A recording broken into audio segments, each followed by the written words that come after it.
কি বন্ধু, চিরস্থায়ী জান্নাত ছেড়ে দিলা, জাহান্নামের জন্য সিদ্ধান্ত নিয়েই নিলা।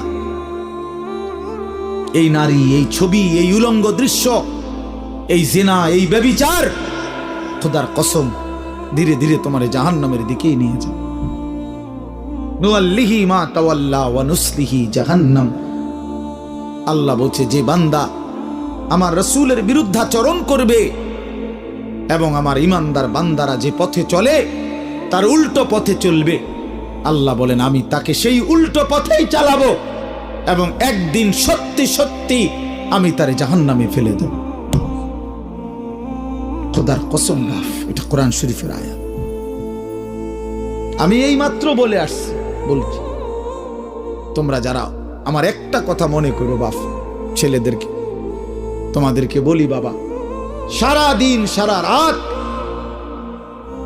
মোবাইলে নারী দেখো, ছবি দেখো, নাচ গান, এক ওয়াক্ত নামাজ যারা পড়ো না, কোনোদিন যারা ফজরের নামাজ পড়ো না, হালাল হারামের কোনো পার্থক্য নাই, কিন্তু কেউ তোমারে ফিরায় না। তোমার মা, তোমার বাবা, তোমার পাড়া, তোমার মহল্লা, তোমার দেশবাসী, কেউ তোমারে নিয়ে একটু ভাবে না, কেউ তোমার একটু ফিরায় না, একটা বার বলে না যে এই বাবা তুই কোন রাস্তায় যাচ্ছিস, কিরে তুই মুসলমানের ঘরে জন্ম নিয়ে এত নষ্ট হয়ে যাচ্ছিস কেন? যাকে কেউ ফিরায় না, কেউ বলে না, কেন বাপ? একটা বার, একটা ছেলে শুধু তুমি আমার কথা ভাইবো যে কেউ তোমারে ডাকে না কেন? 365 দিনে, খোদার একটা বছরে কোনোদিন ফজরের নামাজ পড়লা না, অথচ কেউ তোমার একটু বলেও না কিরে বাবা তুই মুসলমানের ঘরে জন্ম নিয়ে ফজরের নামাজ পড়স না কেন? সারাদিন রাত তুমি মোবাইলের মধ্যে নারী নিয়ে, ছবি নিয়ে পড়ে থাকো, কিন্তু আপন মা বাবা, আত্মীয় স্বজন, পাড়া পড়োশি কেউ তোমারে ফিরাইবার জন্য একটু ডাকেও না, বলেও না। এমন হয়ে গেল কেন তোমার জীবনটা?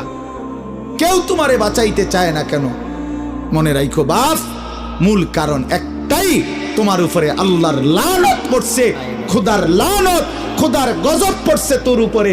এই জন্য আল্লাহর লানত পড়ে যার উপরে, তার থেকে গোটা সৃষ্টি মুখ ফিরায় নেয়। এটা মুখ ফিরায় নেয়, এটা জরুরি বিষয়, মুখ ফিরিয়ে নেয়।